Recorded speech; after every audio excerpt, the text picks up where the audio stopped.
la preparación para los tiempos finales. Los que tengan su Biblia, los invito a que la abran en el Evangelio de Lucas, capítulo 21, versículos 34 al 36. Lucas 21, del 34 al 36. Es Jesús el que está hablando. Mirad también por vosotros. Esta palabra mirad significa mantente vigilando tu corazón, tu vida interior. Mirad por vosotros que vuestros corazones no se carguen de glotonería y embriaguez y de los afanes de esta vida, y venga de repente sobre vosotros aquel día. Está hablando desde luego del arrebatamiento de la iglesia, porque la segunda venida no vendrá de repente. La segunda venida vendrá con los cielos se oscurecerán y el sol se pondrá negro, la luna como de sangre, etcétera, etcétera, y verán la señal del Hijo del Hombre en los cielos. Así que es importante separar y distinguir entre el arrebatamiento de la iglesia y la segunda venida de Jesucristo. Y dice el versículo 35, porque como un lazo vendrá sobre todos los que habitan sobre la faz de toda la tierra. Velad pues en todo tiempo, orando para que seáis tenidos por dignos de escapar de todas estas cosas que vendrán y de estar en pie delante del Hijo del Hombre. El siglo XX fue conocido y ha sido catalogado como el siglo donde se han hecho los más grandes descubrimientos científicos y los avances tecnológicos más grandes de toda la historia de la humanidad. Pero aunado a esto, a pesar de que el siglo XX fue el siglo donde más avances científicos y tecnológicos ha alcanzado el ser humano, es increíble que el siglo XX haya sido el siglo al mismo tiempo, de una forma irónica y paradójica, el siglo donde más sangre se ha derramado. 2 guerras mundiales con más de 100 millones de personas muertas, como el fruto del darwinismo, como el fruto del comunismo, del fascismo y del socialismo.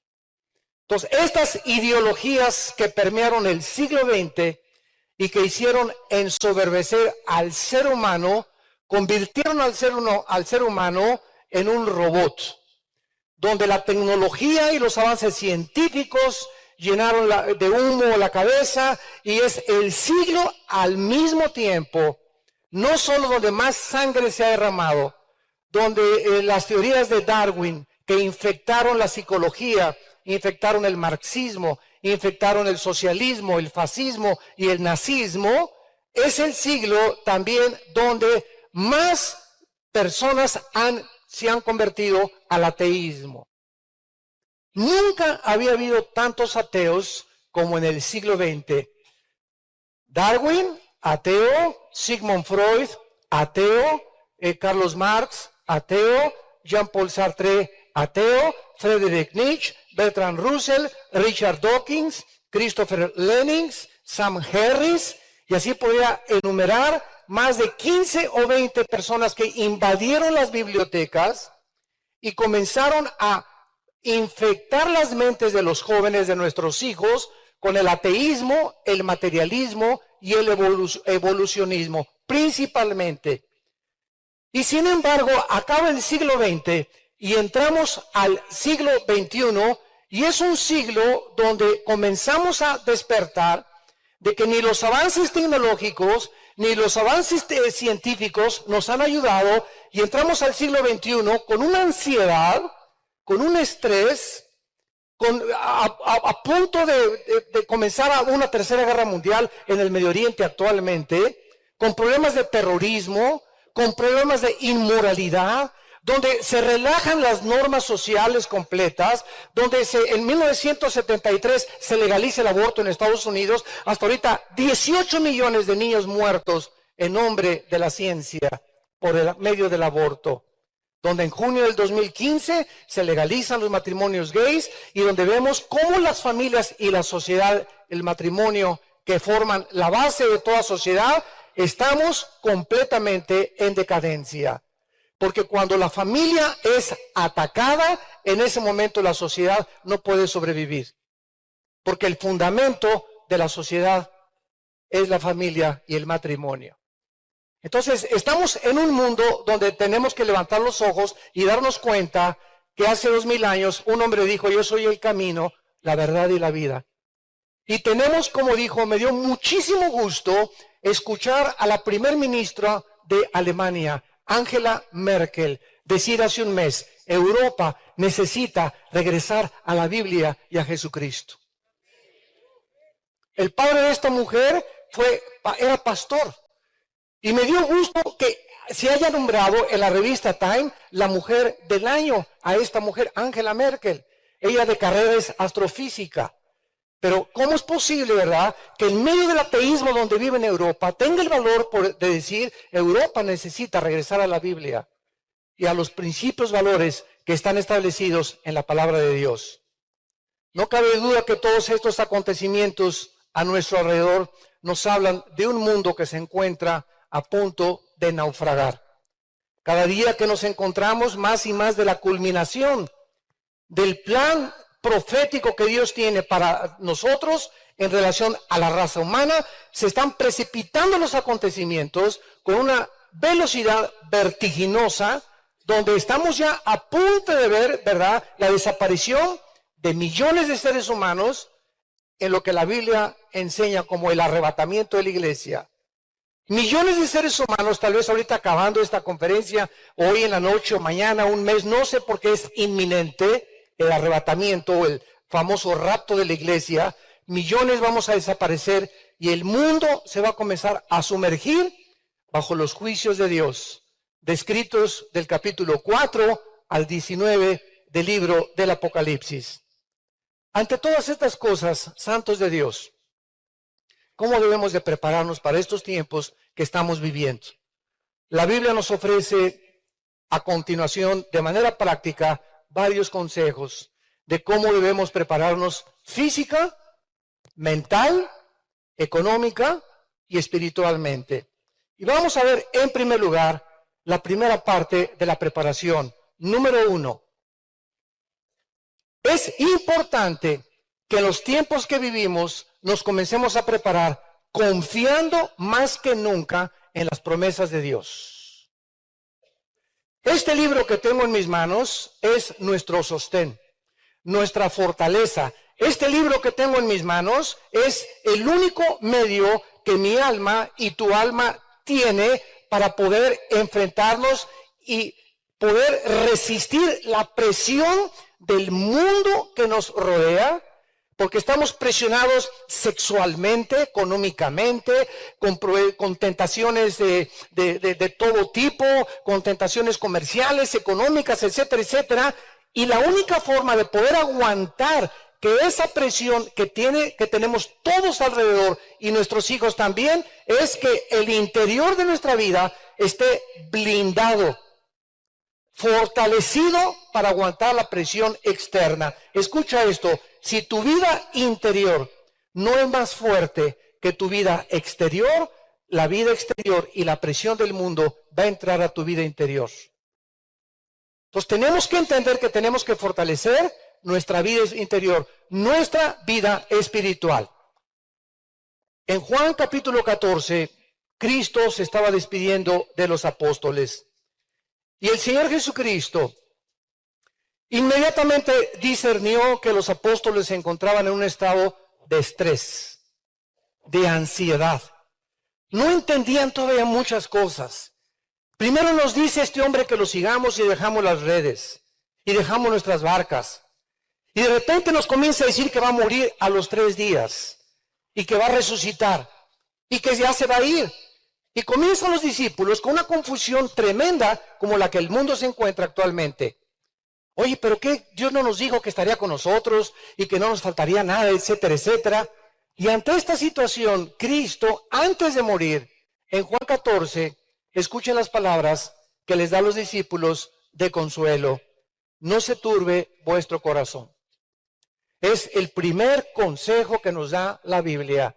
La palabra turbación significa en el original griego a un estado de intranquilidad. Es la palabra tarazo en el griego. Significa agitado, incierto, intranquilo. Dice Dios, ante la caída del petróleo y la caída del dólar y los problemas económicos y las amenazas de guerra, ustedes no permitan que estas cosas que están sacudiendo al mundo alrededor y que están provocando que la venta de pastillas tranquilizantes, Valium, Equanil, Prozac, Rivotril, todas estas medicinas que están siendo recetadas por billones como jamás el mundo las había consumido. Las industrias farmacéuticas están haciendo multimillonarias. Y la Asociación de Psiquiatría de Los Ángeles declara que jamás en la historia, en los últimos 5 años nada más, del 2010 al 2015, nunca se habían consumido tantas pastillas tranquilizantes. Ante una humanidad que está ansiosa, agitada, estresada, perturbada, confundida. Y esto no puede ser en nuestras vidas, porque nosotros lo tenemos a Él, como lo vamos a ver a continuación, y las promesas que Él nos da, que en medio de la resaca y la tormenta, nunca se bajará de la barca de nosotros. No se turbe vuestro corazón, creed en Dios, creed también en mí. En la casa de mi Padre muchas moradas hay. Santos de Dios, vamos de paso por este mundo. Vamos de paso por este mundo. El otro día yo estaba soñando y me puse, de veras, eran como las 2, 3 de la mañana y me dio risa. Dije, Señor, si me pongo verdaderamente de una forma coherente a pensar en tantos problemas que tengo, y si tú vinieras por mí ahorita a las 4 de la mañana, me reiría realmente porque tengo que mantener la conciencia de que estoy de paso solamente por acá y estamos en cualquier momento enfrente de ti y enfrente de la eternidad y se acabó todo el pasado.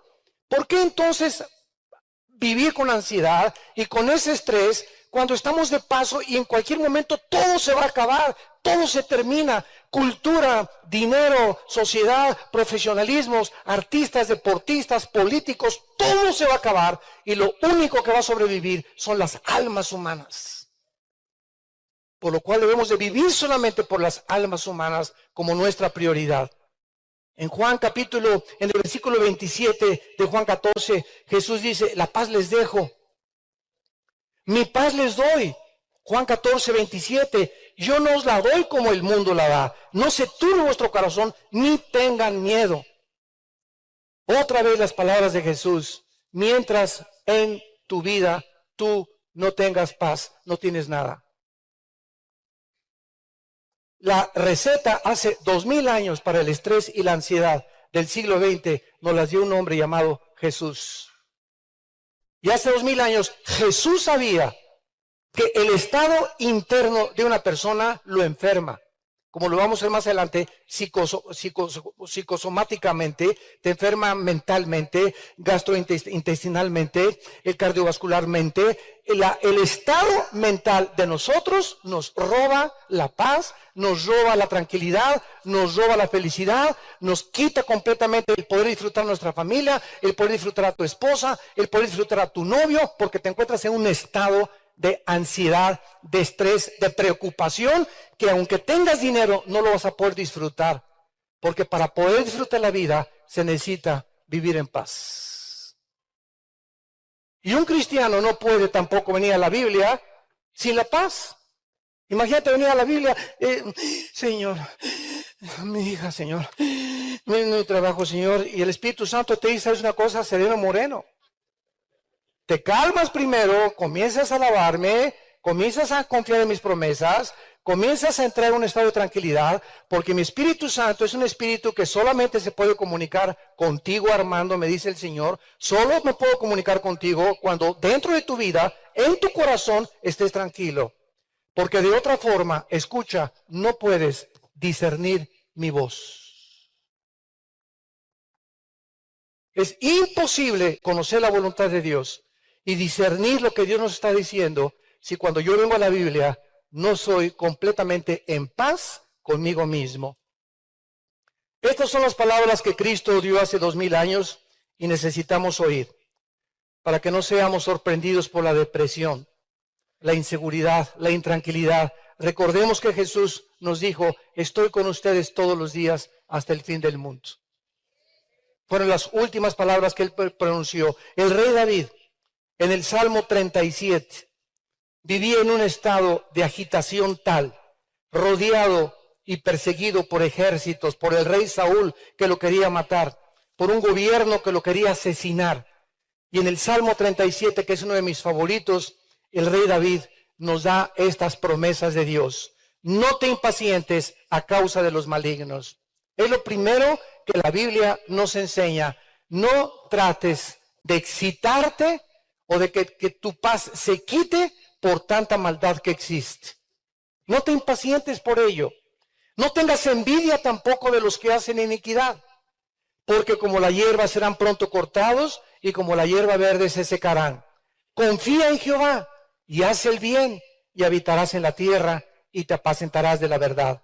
Deleítate a sí mismo en Jehová y Él te concederá las peticiones de tu corazón. Encomienda a Jehová tu camino y confía en Él y Él hará. Exhibirá tu justicia como la luz y tu derecho como el mediodía. Guarda silencio ante Jehová y espera en Él. No te alteres con motivo del que prospera en su camino por el hombre que hace lo malo. Deja la ira y desecha el enojo. No te excites en manera alguna a hacer lo malo. Noten ustedes las palabras del Espíritu Santo. Confía, versículo 3. 4, deleítate. 5, encomienda. 7, guarda silencio, no te alteres. 8, deja la ira. Confía en Jehová, deleítate en Él. Dice Dios, ven todos los días, así con las mochilas que traes de problemas, y traes una cosa así, traes un burro aquí cargando que te está casi oprimiendo. Con todo eso levántate en la mañana y tienes problemas con tus hijos, con tus papás, con tu novia, con tu esposo, con el gobierno, con los tax, con los impuestos, etcétera, etcétera. Así como estás en la mañana, híncate y olvídate completamente, porque tú tienes la capacidad mental de decir, ahorita no quiero pensar en nada ni en nadie, más que en ti, Señor, y deleítate y confía a memorizar mi palabra, y yo te concederé las peticiones de tu corazón.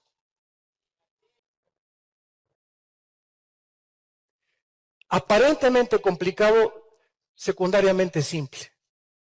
La vida es sencilla, la vida cristiana es sencilla, no las complicamos, ¿saben por qué? Porque no creemos. Porque si tú hicieras esto, no vivirías en el estado en que vives. Pero vives en el estado en que vives de intranquilidad, de estrés y de ansiedad y de preocupación por las cosas de mañana y el año que entra que voy a comer, y se muere mi esposo que me va a sostener, y se mueren mis papás que me va a pagar la colegiatura, etcétera, etcétera. Cosas que están fuera de nuestro control. No tenemos el control de mañana, ninguno de nosotros, no somos dioses. Por el amor de Dios, no somos dioses. Yo no tengo control sobre mis hijos, sobre mi esposa, sobre las ovejas, sobre las circunstancias, sobre el dólar. No somos dioses. Todo está fuera de nuestro alcance y nuestro control. Dios dice, todo está bajo mi control. Tú confía en mí, pégate a mí, no te sueltes, yo soy la vid verdadera, tú eres la rama, no te separes de mí. A donde quiera que yo vaya, llévame junto contigo y nunca, nunca te faltará nada. Y mientras no tengamos esta conciencia de Dios y de la necesidad tan profunda que tenemos de Él, de diario venir a su palabra, no podemos prepararnos para los tiempos finales. Número 2. ¿Cómo prepararnos para los tiempos finales? No preocuparnos, en segundo lugar, por las cosas materiales. Una de las cosas que nos pueden desviar y que pueden ahogar la palabra de Dios dentro de nuestra vida es el camino de la avaricia o la preocupación excesiva por las cosas materiales.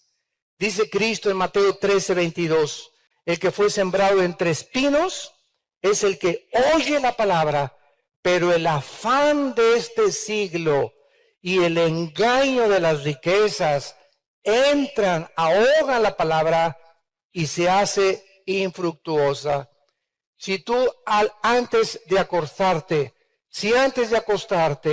tus pensamientos son: mañana qué voy a comer, o mañana qué negocio puedo hacer, o te acuestas pensando en tus negocios, esta preocupación, si tú escuchaste un buen mensaje hoy, por ejemplo, y hoy en la noche te acuestas pensando en tus negocios, qué voy a comer, cómo voy a vestir, etcétera, etcétera, lo que tú oíste hoy y lo que escuchas en los estudios bíblicos y lo que has aprendido en la palabra de Dios, entra esas preocupaciones y ahogan y matan la semilla que te fue sembrada.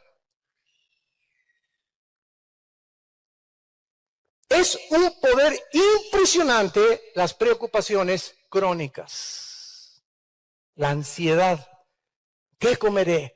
¿Qué beberé? Ese estado de estrés mata dentro de ti la vida espiritual. ¿Y sabes por qué? Porque es incredulidad.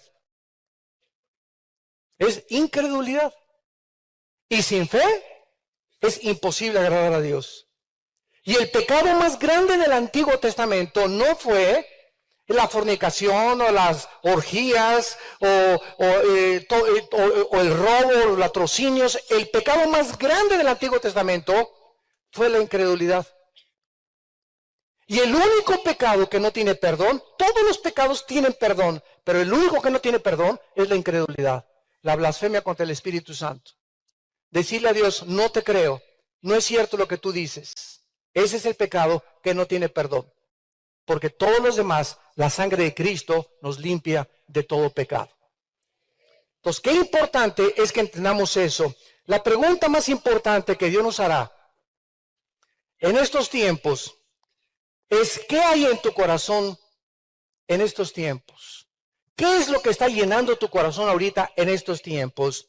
¿Preocupación por el dinero? ¿Por tus inversiones? ¿Estás preocupado por la caída de la bolsa de valores? ¿O por tu trabajo? ¿Acaso, te pregunta el Espíritu Santo en esta mañana, te estás convirtiendo en una persona ambiciosa, avariciosa y llena de estrés y de ansiedad por las cosas materiales? ¿Esta es la razón por la cual no puedes dormir bien? Esta es la razón por la cual no puedes disfrutar ni siquiera tus vacaciones, porque hasta en tus vacaciones te llevas tu laptop para seguir trabajando en tus vacaciones. Hasta tus vacaciones te llevas tu iPhone y tu iPad para seguir en contacto con el mundo, porque no te puedes despegar del mundo, ni puedes disfrutar a tus nietos o a tus hijos 3 o 4 días, no pensar en nada más que en tu familia. En la playa y en el mar la vida es más sabrosa. Qué triste, ¿verdad? En Mateo capítulo 6, los discípulos se encontraban en este estado. Y pues iban caminando con Jesucristo y nos podemos imaginar a Pedro. Juan, ¿qué pasó, Peter? Oye, ¿no habrá un holiday hoy en la noche? Oye, ¿trajiste tortas para mañana? Oye, ¿ya tendremos para pagar la colegiatura de tu hijo el mes que entra? Y venían los discípulos pensando en sus corazones, porque es natural del ser humano vivir en este estado, pero nosotros tenemos ahora más sabiduría que ellos. Y entonces Cristo en el versículo 25 les dice: no se afanen por su vida. La palabra afán, ansiedad, preocupación, pensar continuamente en algo que se vuelva crónico o obsesivo, vivir en un estado de intranquilidad. Es una orden: no se afanen por su vida, no estén acostándose y yéndose a la cama preocupados por el mañana, qué comeré, dice el versículo 25, qué voy a beber, y por el cuerpo qué he de vestir. ¿No es la vida más que el alimento? O sea, ¿hoy amaneciste o no amaneciste? Si no hubieras amanecido, no estuvieras escuchando lo que estamos hablando. Ok, si tú amaneciste, ¿por qué seguiste respirando hoy en la noche? O tú te prestaste un botón y dijiste, no te olvides de respirar, en la noche. En la noche entramos en un estado inconsciente y estamos nosotros desconectados completamente de la realidad y del consciente, y nuestro corazón sigue bombeando. Y si amanecimos hoy es porque esa vida viene de Dios. Y la única razón por la cual tú amaneciste hoy en la mañana es porque Dios te está diciendo, no he acabado con tu vida. Tu misión no ha terminado. Y si tú sigues vivo y yo soy el que te mantengo vivo, ¿tú crees que no te voy a dar de comer? Y no sé que necesitas vestirte y no sé que necesitas un techo donde cubrirte. Entonces, ¿por qué piensas en las cosas que yo te quiero dar? ¿Por qué te preocupas? Esas cosas me pertenecen a mí. Tú no te preocupes por eso. Preocúpate en buscar mi reino y mi justicia y te lo daré por añadidura.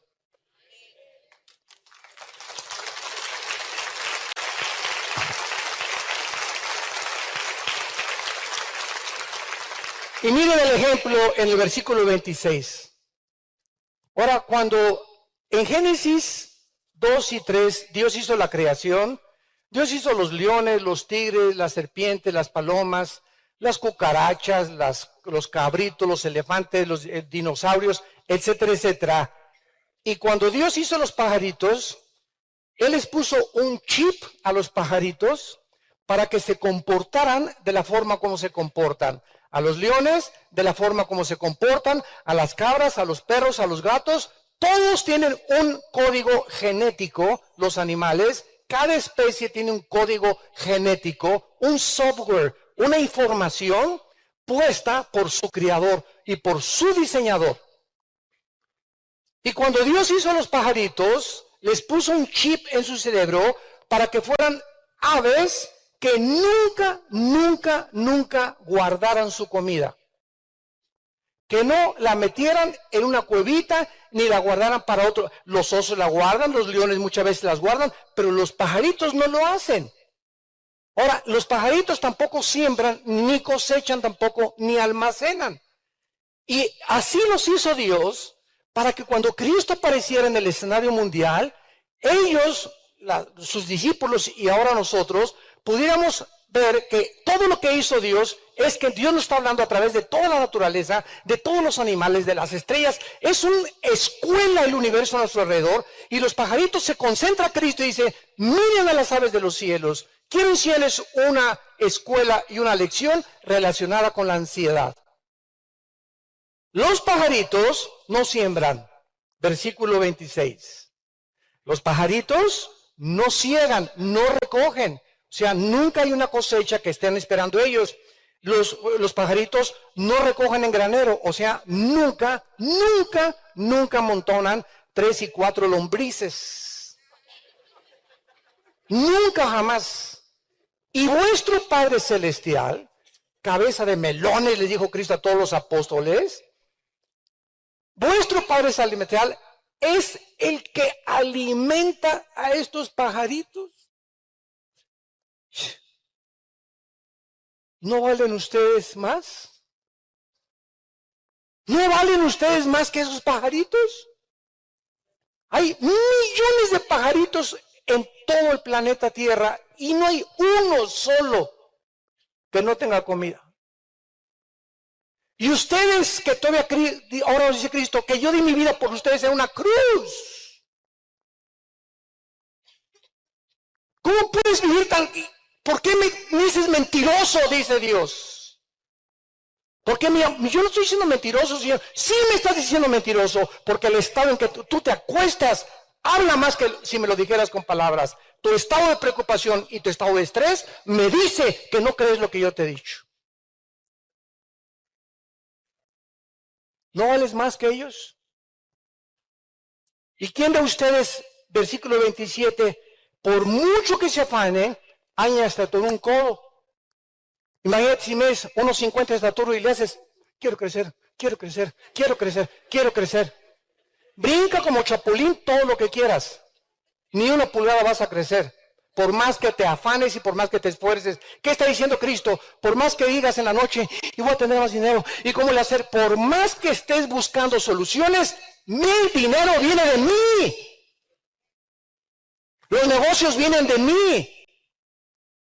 No es tu compadre, ni el político, ni el presidente, ni el diputado, ni tu primo, ni nadie. Si tú no me ves a mí como el proveedor, eres un incrédulo. Y dice Jeremías 17, maldito el hombre que confía en el hombre y que pone la carne por su brazo y su poder. Dios examina y prueba nuestros corazones. Y no hay cosa que a Dios más le moleste que no le creamos lo que Él nos ha dicho en su palabra. Y en el versículo 28 les dice, ahora quiten los ojos de los árboles, vean las flores. Y por el vestido, ¿por qué se afanan? Mira los lirios del campo. ¿Acaso las florecitas crecen? Yo quiero ser del color amarillo. Y yo quiero ser rosa. Yo quiero ser, no betabel, ¿verdad? Clavel, perdón. Clavel, etcétera, etcétera, ¿verdad? Y tenemos una variedad impresionante de flores con unos colores extraordinarios, etcétera, etcétera. Y dice el versículo 29, pues les digo, con toda esa belleza que existe, que los colores son, que no se pueden ni siquiera imitar, ni siquiera Salomón con los billones de oro que guardaba, él se vistió así como uno de ellos. Y si la hierba, si esas florecitas que no escogieron cómo vestirse, no escogieron los colores, ni nada, y mañana crecen en la tarde y se echan en el horno y desaparecen, no hará mucho más a vosotros, hombres de poca fe. Y finalmente dice, ¿verdad? El versículo 31, no os afanéis pues diciendo qué comeremos o qué beberemos o qué vestiremos, porque los gentiles buscan todas estas cosas. O sea, las personas que no son cristianas viven en un continuo estrés. Tu amigo, tu primo, tu todo, están como están precisamente porque no tienen ninguna esperanza en nada. Y si no tienen dinero, y si no tienen una base y una fortaleza en qué confiar, tiene que a los chochos tranquilizantes y ecuanil o drogas o alcohol o lo que sea, pero no puede, es imposible que se sostengan ante un mundo con tantas presiones en sus 5 sentidos. Pero Cristo en sus 5 sentidos en la cruz abrió los brazos y cuando le dieron a beber hiel para poder adormecerlo un poco y quitarle un poco el dolor, lo negó. Quiso morir en sus 5 sentidos hasta el último minuto de su vida. Tenemos el poder del Espíritu Santo para poder aguantar las presiones del mundo y vivir hasta el final confiando en las promesas de Dios. No tenemos por qué preocuparnos, no tenemos por qué vivir en ese estado en el que vives. Y esta es la razón que eso detiene la gracia de Dios. No tienes porque no pides y cuando pides, pides mal, dice Santiago 4. Y cuando pides solamente el pides, dame esto, Señor, y esto, y te traigo a mi hijito que está enfermo. Porque solamente me buscas por los regalos, pero no me buscas para deleitarte en mí, en mi palabra, en mi amor, en mi fidelidad, en mi misericordia. Los últimos descubrimientos acerca de la mayor razón por la cual la mayoría de la gente se enferma, ¿saben ustedes cuál es? De acuerdo a la Clínica Mayo, lo mencionamos hace algún tiempo, Rochester y el Hospital Hopkins en Estados Unidos, que son dos de las organizaciones médicas más prestigiosas del mundo, es impresionante que llegaron hace 3 años a la misma conclusión. Estas dos clínicas y hospitales de los más famosos en el mundo concluyeron, escuchen esto, que el 70% de las enfermedades mentales y físicas provienen del estrés. Del estrés. ¿Qué es la enfermedad del siglo XX? El estrés. ¿Qué es el estrés? El estrés es un estado interno de falta de contentamiento, de envidia, de preocupación, de avaricia, de egoísmo, de rencor, de odio y de amargura. Todas estas características negativas de la mente enferman y lo comprobaron llamándoles enfermedades psico-mente, soma, cuerpo, psicosomáticas. El cuerpo se enferma por el estado en que tu mente se encuentre. el 85% de los pacientes que acaban en el manicure, a los que no me entiendan, en el hospital psiquiátrico, son personas que se encuentran ahí en un estado de desequilibrio mental porque nunca pudieron resolver problemas de pecado de su pasado. Cuando nosotros no resolvemos el problema del pecado, que fue la razón por la cual Cristo murió, ese es el pecado en lo cual nos descompone, nos desequilibra, nos altera nuestra manera de pensar, nos enferma, nos lleva a una psicosis. Y eso es a lo que Cristo vino a librarnos de ese estado mental, porque la guerra está aquí en mi mente, entre el bien y entre el mal. Todo en mi vida se resuelve aquí, dentro de esta cabeza. Y aquí están mis pensamientos. Y esos pensamientos que pululan y que son como miles cada día que llegan por todos lados, yo tengo el poder de controlarlos. Tú tienes el poder de controlarlos, porque Dios no nos ha dado un espíritu de cobardía, sino el poder, amor y dominio propio.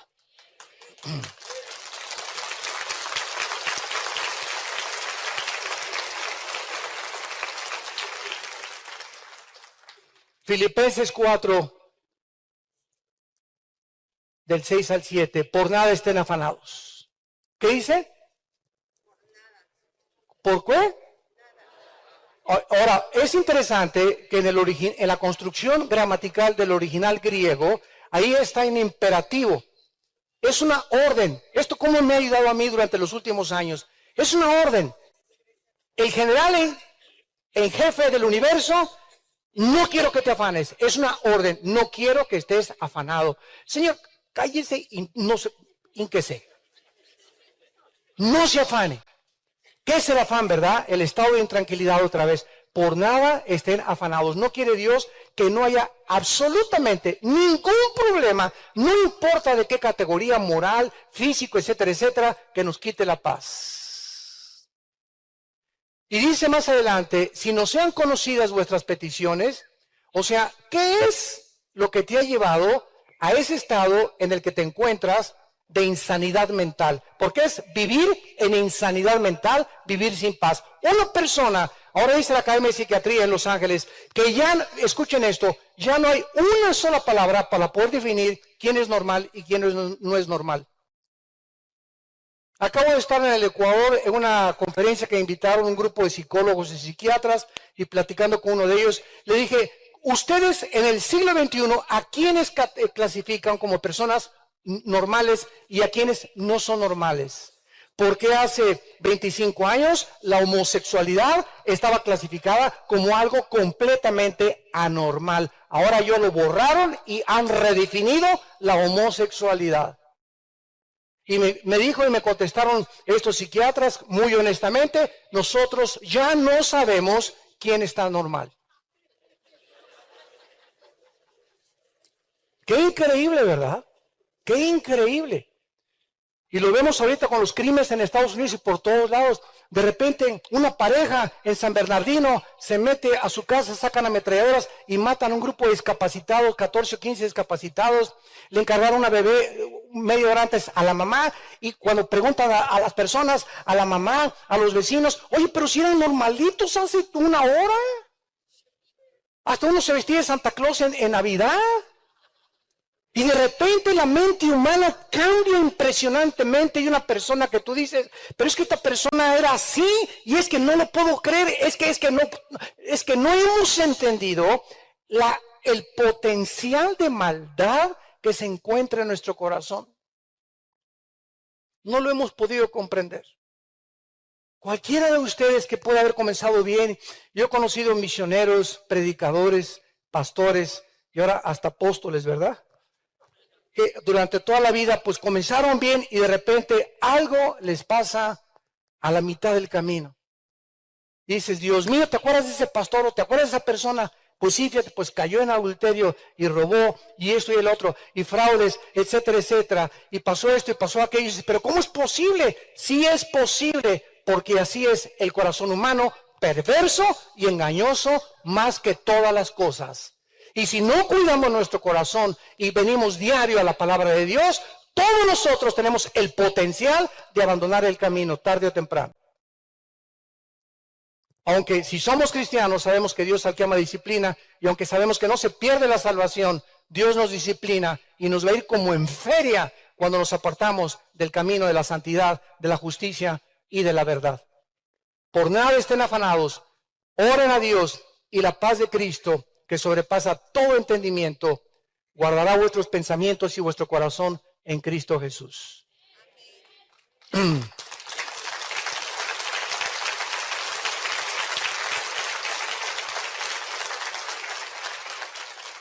Meditando en esto, hace algunos días, yo pensé que la mente es como un archivero. A, B, C, D, E. Hace algún tiempo, ¿verdad? Ahí me gustaba entrar a los escritorios de mi secretaria y abría yo los cajones y el estado en que los cajones de la secretaria se encontraban me hablaba del carácter de esa muchacha o de esa señora. Y hay secretarias que tienen así, ¿verdad? Hasta papitas ahí metidas por acá y por allá y todo revuelto. O te metes a un archivero donde el A está en la Z y la Z, oye, chole, ¿verdad? ¿Qué te pasa? Porque no has acomodado. Entonces, ese desorden causa confusión. Y la mente es como un archivero. Entonces, cuando en mi mente no hay la A, la B, la C, mis prioridades no están en orden, hay confusión. Por eso dice, y la paz de Dios, que sobrepasa todo entendimiento, dice, guardará vuestros pensamientos. Cuando yo me apodero otra vez de la paz de Dios y regreso a mi vida de la paz de Dios, ¿qué significa esto? Que sin paz no puede haber orden aquí. Entonces no tengo paz porque hay algo que está fuera de su posición. La B, un problema que necesito entregárselo a Dios, no se lo he entregado y estoy pensando en esto y no se lo he entregado y se me amontonan los problemas y me causan presión. Y esa presión afecta mi salud. Físicamente también. Es impresionante la psicología de Cristo. Impresionante la psicología de la palabra de Dios. En tercer lugar, ¿cómo nos preparamos para los tiempos finales? Invirtiendo en el reino de Dios. Número 3. Es realmente impresionante que el 65% de las parábolas de Cristo están relacionados con el manejo del dinero. El 65% de las parábolas de Cristo están relacionadas de cómo usar la economía. Porque Dios sabe perfectamente bien que ahí en tu cartera y en mi cartera, ahí es donde nosotros damos testimonio de cómo manejamos nosotros el dinero. Es triste observar que muchos cristianos viven preocupados por saber en estos tiempos, no se imaginan la cantidad de correos. Oiga, doctor Alducin, ¿me podría recomendar en dónde puedo invertir? Puedo invertir en la bolsa de valores, en Petrobonos, en Bancomer, en HSBC, o ando buscando un asesor financiero. ¿Usted qué me recomienda como pastor? Y quieren estas personas hacer estas preguntas y no son inválidas cuando hay ignorancia. Pero cuando tú eres cristiano y sabes que la mejor inversión donde no vas a perder ni hay falta de intereses es en el reino de Dios. Desde luego, esto no significa que no debamos ahorrar cierta cantidad de dinero, pero escuchen esto, el único balance que podemos tener en lo que nosotros ahorramos delante de Dios es el siguiente, que lo que tú ahorras no sea más de lo que Dios quiere que tú ahorres. Por ejemplo, si tú ganas 100,000 pesos mensuales y estás diezmando, ¿verdad? Bueno, 10,000 de 100,000 son 10,000, o das 15,000, igualas 80,000 y vives con 40,000, estás viviendo con la bendición delante de Dios y Dios te va a multiplicar esos 100,000 pesos como tú no te imaginas. Pero cuando tú guardas más de lo que debes de guardar por la avaricia, por la inseguridad, que si no guardo el cochinito, y si no le echo el cochinito, y si no invierto acá, y si no invierto allá, no me puedo sentir seguro de mi futuro, es en ese momento cuando tu conciencia te dice, has violado una ley de Dios. Veamos nosotros claramente lo que dice Mateo capítulo 6, el Señor Jesucristo, a unas personas que se acercaron para que Cristo les aconsejara su futuro económico o su bienestar económico. Dice Mateo 6, versículo 19. No se harán tesoros en la tierra donde la polilla y el orín corrompen, y donde los ladrones minan y hurtan, sino haceos tesoros en el cielo, donde ni la polilla ni el orín corrompen, y donde los ladrones no minan ni hurtan, porque donde esté vuestro tesoro, estará tu corazón. En el 2008, hace 7 años, cayó la bolsa de valores en Nueva York 777 puntos, más de 72 billonarios se suicidaron. Se suicidaron. En un momento y cerrar de ojos, Dios deshace como polilla lo más apreciado del hombre. Tú te puedes preguntar en este momento, bueno, ¿cómo puede una persona que tiene más de, porque para que seas billonario tienes que tener más de $1,000 millones? Más de $1,000 millones. Bill Gates tiene 57,000 millones de dólares, el angelito. ¿Cómo puede una persona que tiene 5,000 o 10,000 millones de dólares de la noche a la mañana quedarse pobre? Bueno, tú te puedes preguntar, ¿dónde tenía su dinero, verdad? Bueno, todo ese dinero que estamos ahorita contando, que son miles de millones de dólares, no los tiene debajo del colchón. Ni los tiene en un banco, los tiene invertidos en diversas cosas, ¿verdad? En la bolsa de valores, precisamente para eso es una bolsa de valores. Y cuando caen las acciones de la noche a la mañana, con la fuerza inestabilidad en la que el mundo económico se encuentra, esas acciones se convierten en nada de la noche a la mañana. Y esa persona que tenía miles de millones o inversiones se queda en la bancarrota total en cualquier momento. O supongamos que no cae la bolsa de valores, supongamos que de repente te da una embolia cerebral, un ataque al corazón, un accidente de tránsito, una enfermedad que nunca esperabas, y de repente ves el dinero como tiene alitas y se va tu esperanza, donde tú tenías ahí tu bóveda con tus millones y con tu dinero, creyendo que mientras los tuvieras ahí te sentías fuerte y seguro para vivir. Vivías en incredulidad total. Qué cosa tan triste cuando nosotros tenemos esta clase de vida. En Lucas capítulo 12, Lucas 12, versículo 13 al 21, tenemos otro ejemplo de una persona hace 2000 años con el mismo problema de la avaricia, la ansiedad y el estrés por el dinero. Lucas 12, versículo 13, le dijo uno de la multitud: Maestro, di a mi hermano que parta conmigo la herencia. Mas él le dijo: Hombre, ¿quién me ha puesto sobre vosotros como juez o partidor? Y les dijo: Mirad y guardaos de toda avaricia, porque la vida del hombre no consiste en la abundancia de los bienes que posee. También les refirió una parábola diciendo: la heredad de un hombre rico había producido mucho. Y él pensaba dentro de sí, diciendo: ¿qué haré? Porque no tengo dónde guardar mis frutos. Esto haré: derribaré mis graneros y los edificaré mayores, y allí guardaré todo mi dinero, todos mis frutos y todas mis posesiones materiales. Y diré a mi alma: ahora sí, vete a la Riviera Maya. Tranquilo, tienes muchos bienes, descansa, repósate, come, ve y regocíjate. Pero Dios en el mundo espiritual le dijo: necio. Esta misma noche en que esos pensamientos ocupan tu alma, vienen a pedirte tu alma. Ven lo que dice Cristo, no dice vengo a pedir tu alma, dice alguien viene a pedir tu alma, y no era él, los demonios.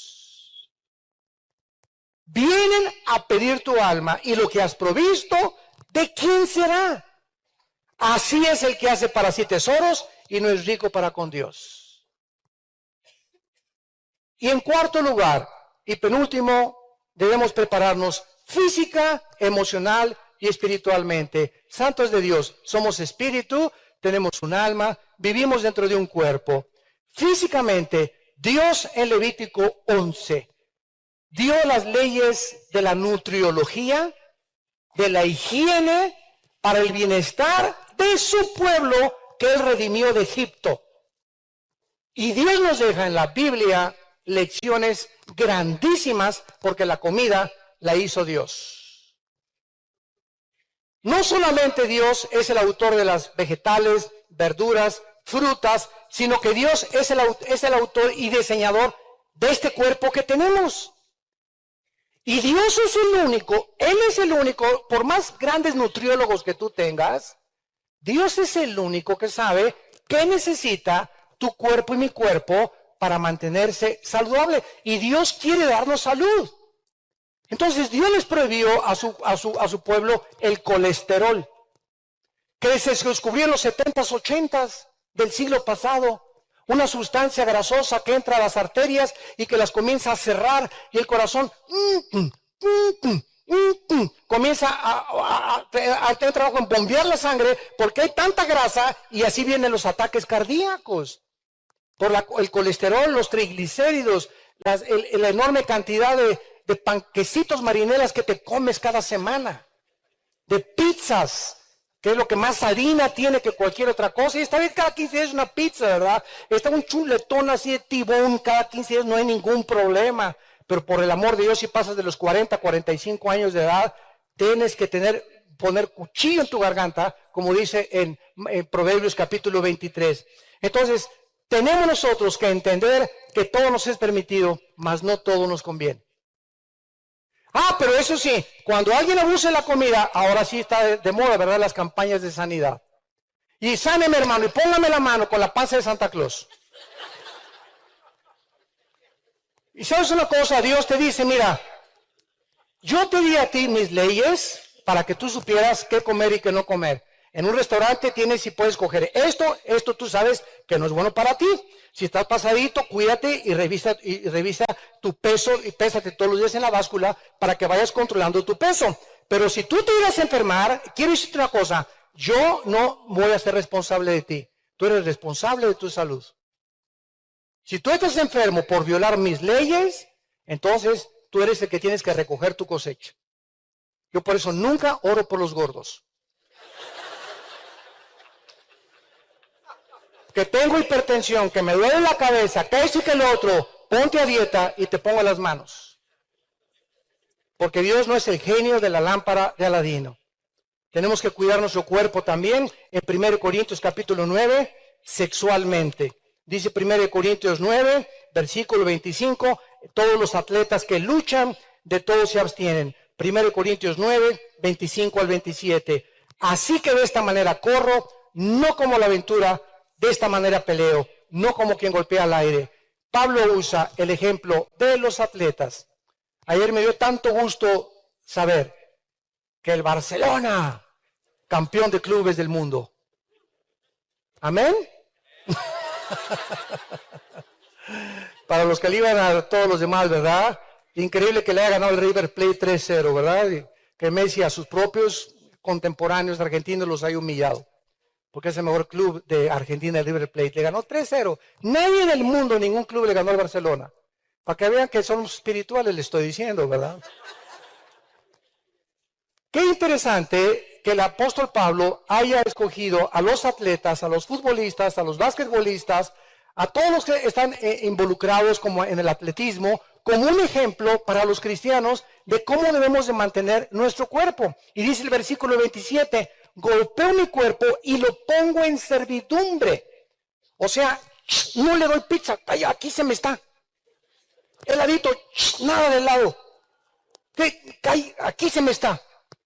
Desgraciadamente Roma usó este versículo para usarlo físicamente y comenzaron a golpearse con pencas de magueyes y con pencas de nopales y para chicotearse el cuerpo y para creer que castigando el cuerpo significa castigar el cuerpo para ponerlo en servidumbre. Y tiene que venir la orden de la mente. Si no renovamos nuestra mente, nuestro cuerpo no es nuestro esclavo.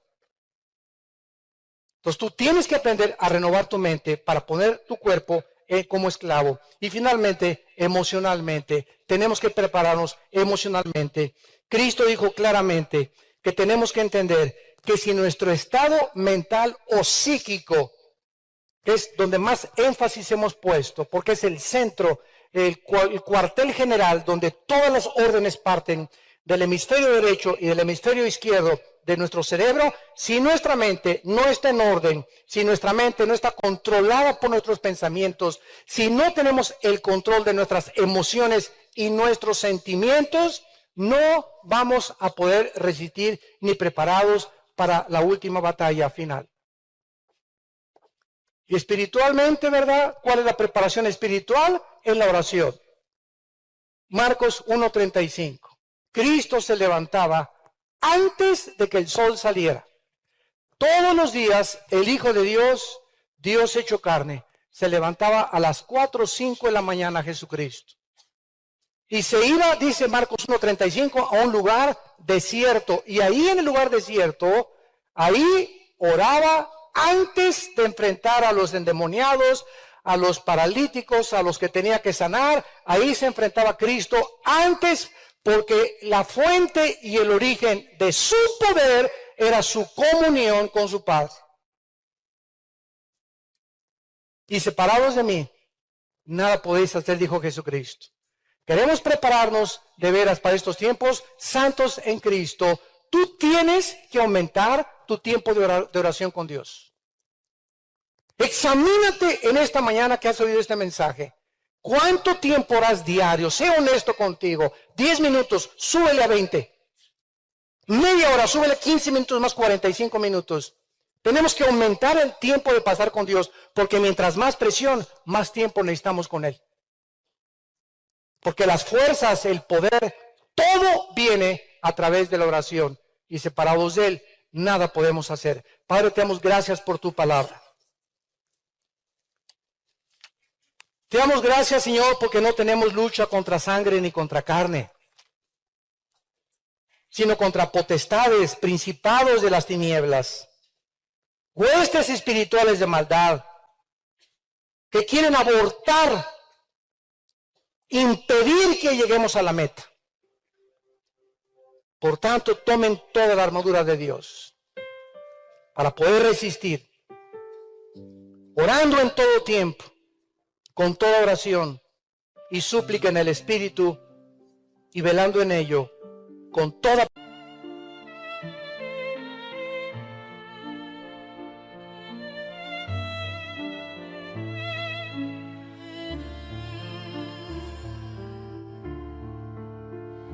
Beneath the stars we whisper dreams.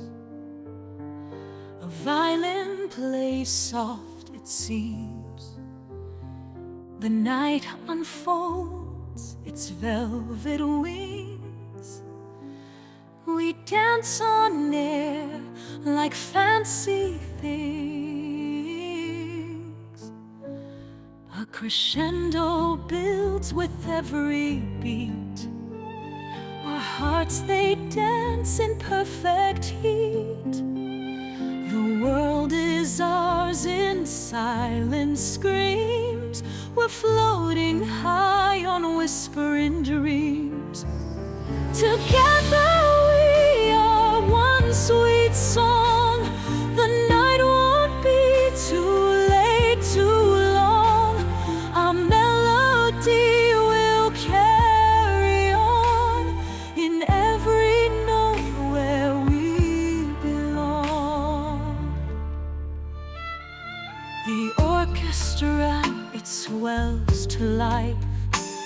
The strings, they cut the dark like a knife. Your voice an echo in my soul. In every verse we find the goal. Oh, violins, they cry so pure. In every touch we find the cure. Your hand in mine, the music flows. In whispered dreams, the magic grows. Together we are one sweet song. The night won't be too late, too long. Our melody will carry on in every note where we belong.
say.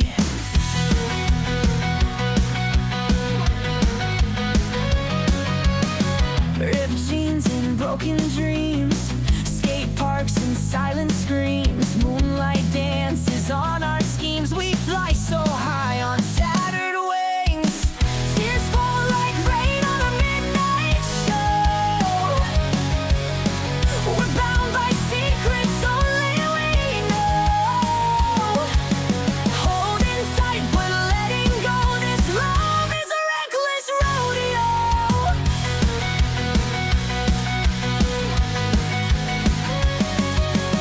Graffiti hearts on alley walls, cage birds sing in concert halls, lost within a maze of calls. We free fall where the night falls.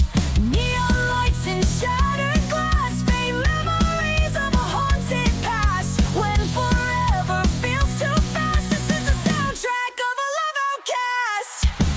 Tears fall like rain on a midnight show. We're bound by secrets only we know, holding tight but letting go. This love is a reckless rodeo.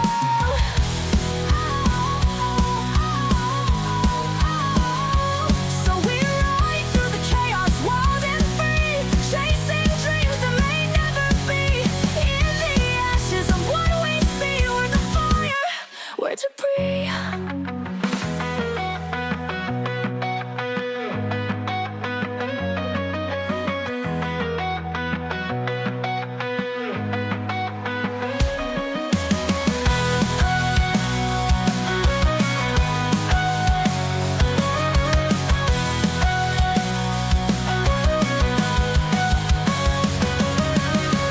Tears fall like rain on a midnight show. We're